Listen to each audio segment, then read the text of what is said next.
Welcome players. இன்றைக்கி நம்ம என்ன பண்ண போகிறோம் அப்படின்னு பார்த்தீங்கன்னா, சிம்பிளான பவர்ஃபுல்லான ஒரு அக்வாரியம் ஏர் பம்பு தான் பண்ண போகிறோம். இந்த வீடியோ செம இன்ட்ரெஸ்டிங்காக இருக்கும். இந்த வீடியோ ஸ்கிப் பண்ணாமல் பாருங்கள். வாங்க வீடியோக்குள்ளே போகலாம்.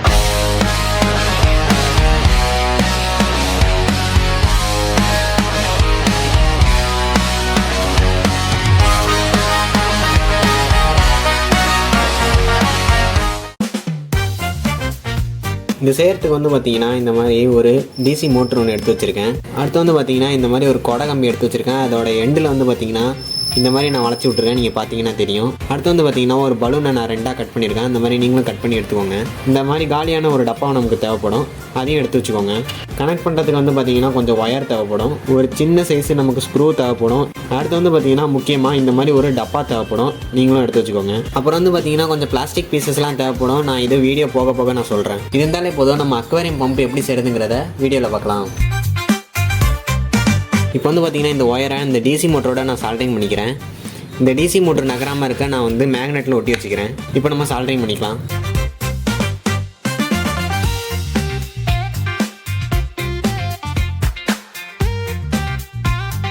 இப்போ வந்து பார்த்தீங்கன்னா நான் சால்ட்ரிங் பண்ணிட்டேன். இதை நம்ம ஓரமாக எடுத்து வச்சுக்கலாம். இப்போ வந்து பார்த்தீங்கன்னா இந்த மூடி எடுத்துக்கோங்க. இதில் வந்து பார்த்தீங்கன்னா நமக்கு இந்த பார்ட்டு தான் நமக்கு தேவைப்படும். இந்த ஓரத்தில் இருக்கிற இந்த பார்ட்டெலாம் நான் பிளேடு வச்சு ரிமூவ் பண்ணிக்கிறேன். இப்போ வந்து பார்த்தீங்கன்னா நான் இந்த ஓரத்தில் உள்ளதெல்லாம் நான் எடுத்துட்டேன். இப்போ வந்து பார்த்தீங்கன்னா நம்ம சென்டராக பார்த்து ஒரு ஓட்டை போட போகிறோம். சைடில் வந்து பார்த்தீங்கன்னா ஒரு ஓட்டை போடணும். இப்போ நான் போட்டு எடுத்துக்கிறேன். இப்போ வந்து பார்த்தீங்கன்னா நான் 2 இடத்துல ஓட்டை போட்டு எடுத்துருக்கேன். இப்போ இந்த மோட்டர் எடுத்துக்கோங்க. இந்த மோட்ரு கூட நம்ம ஒரு சின்னதாக ஒரு ரீஃபில் பீஸை வந்து ஃபிக்ஸ் பண்ணணும். இந்த இது எவ்வளோ அளவு இருக்கோ அந்த அளவு நம்ம வந்து ரீஃபில் பீஸை வந்து ஃபிக்ஸ் பண்ணிக்கலாம். இப்போ பார்த்தீங்கன்னா நான் இந்த ரீஃபில் பீஸை ஃபிக்ஸ் பண்ணிட்டேன். இதுக்கு மேலே வந்து பார்த்தீங்கன்னா நம்ம வந்து சென்டராக பார்த்து நம்ம இதை ஃபிக்ஸ் பண்ணிப்போம். இது மேலே வந்து கொஞ்சம் ஃபெவிக்விக் போட்டு நம்ம ஒட்டிப்போம், அப்போ தான் கொஞ்சம் ஸ்ட்ராங்காக இருக்கும். இப்போ வந்து பார்த்தீங்கன்னா நான் ஃபெவிக்விக் போட்டு ஒட்டிட்டேன். இப்போ நல்லாவே ஸ்ட்ராங்காக இருக்கும். இப்போ இந்த டப்பா எடுத்துக்கோங்க. இந்த டப்பாவில் வந்து பார்த்தீங்கன்னா சைடில் ஒரு ஓட்டை போடணும், இந்த இடத்துல ஒரு ஓட்டை போடணும். இப்போ நம்ம போட்டு எடுத்துக்கலாம். இப்போ நம்ம போட்டு எடுத்தாச்சு 2 ஓட்டை. இந்த சைடில் ஒன்று போட்டிருக்கோம், இங்கே மேலே ஒன்று போட்டிருக்கோம். இப்போ உள்பக்கம் வந்து பார்த்தீங்கன்னா இந்த ஓட்டையில் வந்து கை வச்சு தொட்டு பார்த்தீங்கன்னா நல்லா சாஃப்டாக இருக்கணும். இந்த ரஃபாக இருந்துச்சுன்னா அந்த பலூன் இந்த இடத்துல ஒட்டுவோம். ஒருவேளை அந்த இடம் ஹார்டாக இருந்துச்சுன்னா பலூன் வந்து அந்த இடத்துல போடும்போது கிழிஞ்சிரும். அதனால தான். ஆனால் இந்த இடம் அப்படி இருக்கணும்னு அவசியம் இல்லை. இது வந்து ஒரு பேனா பீஸ். இது வந்து பார்த்தீங்கன்னா மேலே இந்த இடத்துல நான் கட் பண்ணிக்க போகிறேன். பார்க்க ஒரு ஸ்ட்ரா மாதிரி இருக்கணும். இப்போ நான் எடுத்துக்கிறேன். இப்போ பார்த்தீங்கன்னா நான் கட் பண்ணி எடுத்துட்டேன். பார்க்க இப்படி தான் இருக்கும். இதை வந்து இந்த இடத்துல நம்ம ஃபிக்ஸ் பண்ணிக்கலாம். சுற்றிலும் நம்ம க்ளூகன் போட்டு ஒட்டிக்கலாம். ஏன்னா அப்போ தான் இதுலேருந்து காற்று வந்து லீக் ஆகாமல் இருக்கும். இப்போ பலூனோட இந்த பீஸ் எடுத்துக்கோங்க. இதை நான் வெட்டுற மாதிரி நீங்களும் வெட்டி எடுத்துக்கோங்க. இப்போ நான் எப்படி கட் பண்ணிக்கிறேன் நீங்கள் பார்த்தீங்கன்னா தெரியும். இந்த மாதிரி நீங்களும் கட் பண்ணி எடுத்துக்கோங்க. இதை வந்து நம்ம என்ன பண்ண போகிறோம்னா உள்பக்கமாக வச்சு இந்த இடத்துல நம்ம ஒட்ட போகிறோம். இதை வந்து பார்த்தீங்கன்னா நம்ம என்ன பண்ண போகிறோம் அப்படின்னா சைடில் மட்டும் ஃபெவிக்விக் அப்ளை பண்ணி உள்பக்கம் வந்து பார்த்தீங்கன்னா இப்படி ஒட்ட போகிறோம். கரெக்டாக இந்த ஓட்டை ஃபில் ஆகிற மாதிரி நம்ம ஒட்டணும். இப்போ நான் ஒட்டுற மாதிரி நீங்களும் ஒட்டி எடுத்துக்கோங்க. கரெக்டாக ஓரத்தில் அப்ளை பண்ணணும். அப்ளை பண்ணிவிட்டு இந்த ஓட்டை வந்து ஃபில் ஆகிற மாதிரி கரெக்டாக ஒட்டிடுங்க. கை ஒட்டிக்கிச்சு. இந்த இடத்த நம்ம கொஞ்சம் தேய்ச்சி எடுத்துப்போம் சாண்ட் பேப்பர் வச்சு. அப்போ தான் ஃபெவிக்விக் வந்து பார்த்தீங்கன்னா ஒட்டும். இப்போ வந்து பார்த்தீங்கன்னா ஒட்டியாச்சு. இந்த ஓட்டையில் கரெக்டாக ஒட்டியிருக்கான். வெயிலில் கரெக்டாக தெரிந்து பாருங்கள். இது ஏன்னா இது வழியாக காற்று உள்ளே போகும். காற்று இதுலேருந்து வெளில வராது. இந்த சைக்கிள் டியூப் கான்செப்ட் தான் இது. காற்று அடிக்க முடியும், காற்று அதில் ரிலீஸ் பண்ண முடியாது பார்த்தீங்களா, அந்த மாதிரி இது. இப்போ இந்த பெரிய பீஸ் எடுத்துக்கலாம். பெரிய பீஸை வந்து பார்த்தீங்கன்னா இது ஃபுல்லாக கவர் பண்ணுற மாதிரி நம்ம ஒட்டிக்கலாம். இது வந்து பார்த்தீங்கன்னா ரொம்ப டைட்டாகவும் போடக்கூடாது, ரொம்ப லூஸாகவும் போடக்கூடாது.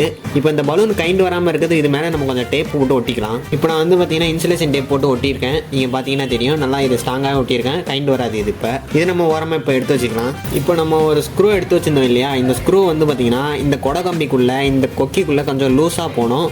அப்போ தான் இது வந்து பார்த்தீங்கன்னா இது வந்து நல்லா ஃப்ரீயாக ரன் ஆகணும். இவ்வளோ பெருசுலாம் நமக்கு தேவைப்படாது. இதில் நமக்கு சின்ன பீஸ் இவ்வளோ தான் நமக்கு தேவைப்படும். இப்போ நம்ம வந்து வெட்டி எடுத்துக்கலாம். இப்போ நான் வந்து பார்த்தீங்கன்னா வெட்டி எடுத்துட்டேன். அடுத்து வந்து பார்த்தீங்கன்னா இந்த மாதிரி ஒரு கியர் வந்து நமக்கு தேவைப்படும். இந்த கியரில் வந்து பார்த்தீங்கன்னா நம்ம இப்படி ஃபிக்ஸ் பண்ண போகிறோம். இந்த கம்பியை ஃபிக்ஸ் பண்ணி நல்லா க்ளூ போட்டு ஒட்டிக்கலாம்.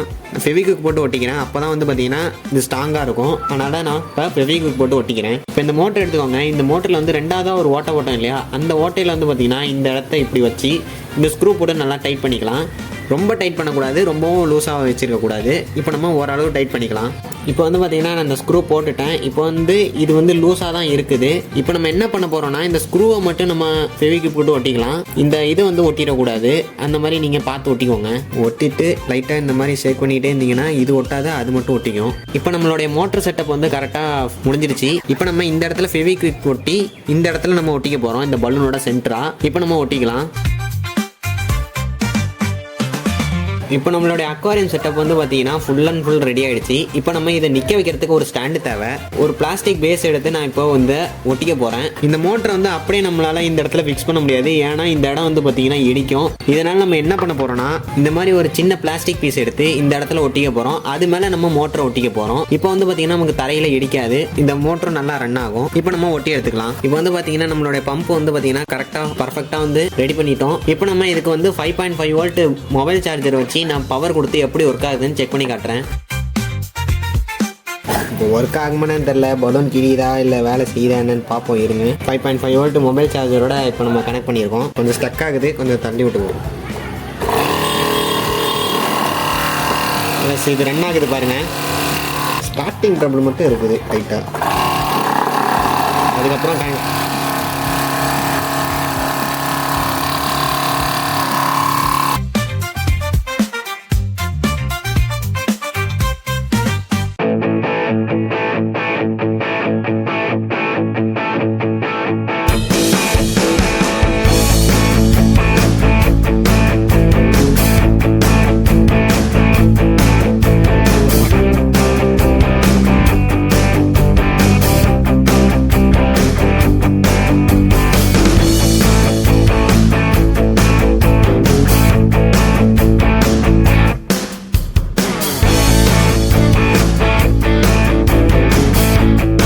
இது வந்து ஒரு டெம்பரரி சொல்யூஷன் மட்டும்தான், பர்மனன்ட் சொல்யூஷன் இது கிடையாது. இதில் நம்ம பலூன் யூஸ் பண்ணியிருக்கோம் அப்படிங்கிறதுனால இது வந்து லாங் லைஃப்பும் வராது. நம்ம சைக்கிள் டியூப் யூஸ் பண்ணாலும் அதுவும் லாங் லைஃப் வராது. இது ஒரு கான்செப்ட் அப்படிங்கிறத மட்டும்தான் நம்ம இந்த வீடியோவில் வந்து எக்ஸ்பிளைன் பண்ணியிருக்கோம். ஸோ அவ்வளோதான் இந்த வீடியோ பிடிச்சதா லைக் பண்ணுங்கள், ஷேர் பண்ணுங்கள், மேலும் உங்கள் கருத்துக்களை கீழே கமெண்ட் பண்ணுங்கள். மேலும் இந்த மாதிரி இன்ட்ரெஸ்டிங்கான வீடியோஸுக்கு நம்ம சேனல் ஏர்போஸில் சப்ஸ்கிரைப் செஞ்சுட்டு பக்கத்தில் இருக்க பெல் ஐகானை கிளிக் பண்ணிங்கன்னா நாங்கள் போடுற வீடியோஸ் உங்களுக்கு நோட்டிஃபிகேஷன் வரும். மறக்காமல் சப்ஸ்கிரைப் செஞ்சு நம்ம பிளேயரை நீங்களும் ஜாயின் பண்ணிக்கோங்க.